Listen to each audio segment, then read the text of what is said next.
Pour pouvoir commencer notre travail, on va bien sûr avoir besoin de mélanger notre micro-béton avec de l'eau. Pour ce faire, on va avoir besoin de quelques outils de protection et des outils pour le travailler. Premièrement, des gants. Ça reste que le produit est corrosif à la base, fait qu'on veut s'assurer d'avoir des gants. On va également mettre un masque pour s'assurer de ne pas respirer de poussière. On a besoin d'une mixette qu'on va mettre sur une perceuse pour faciliter le mélangeage, bien entendu. Si on ne fait pas la quantité exacte, c'est que si on mesure notre contrat, puis finalement on n'a pas besoin, on a besoin de la moitié du sac ou un peu moins, mais on va avoir besoin d'avoir une balance alimentaire parce que cela va toujours marcher au poids. Fait qu'on va calculer notre poids avec notre contenant, rajouter la bonne quantité d'eau. On se rappelle que pour 100 g de poudre, on va rajouter 20 ml d'eau. Fait qu'on va allumer notre balance, on va mettre notre chaudière dessus, on va enlever le poids de la chaudière en pesant sur le bouton TAR. Ensuite, on va faire 1000. Donc, pour avoir le bon ratio de 20 ml d'eau pour 100 g, mais on va rajouter 200 ml d'eau dans notre chaudière. On va repaiser sur terre pour ôter le poids de l'eau.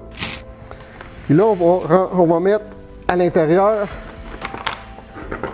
1000 g de poudre de micro-béton. On va faire attention pour ne pas faire trop de poussière quand on va aller la chercher.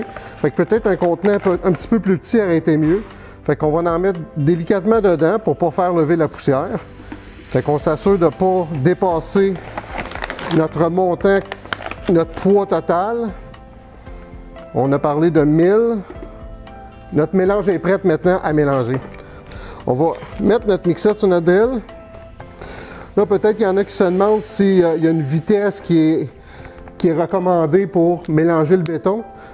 Étant donné que notre béton est appliqué en mini-couches, en micro-couches, ben, il n'y a pas de problématique à tourner le plus rapidement possible. Fait qu'on y va à la vitesse qu'on va être à l'aise avec le produit.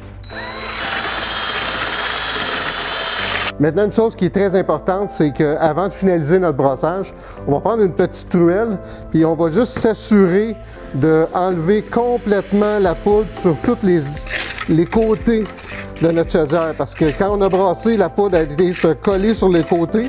On veut s'assurer que le mélange soit complètement homogène. Fait qu'on va le remettre, s'assurer que notre fond est dégagé également, qu'il n'est pas complètement sec en poudre. Et par la suite, on va pouvoir finaliser notre brassage.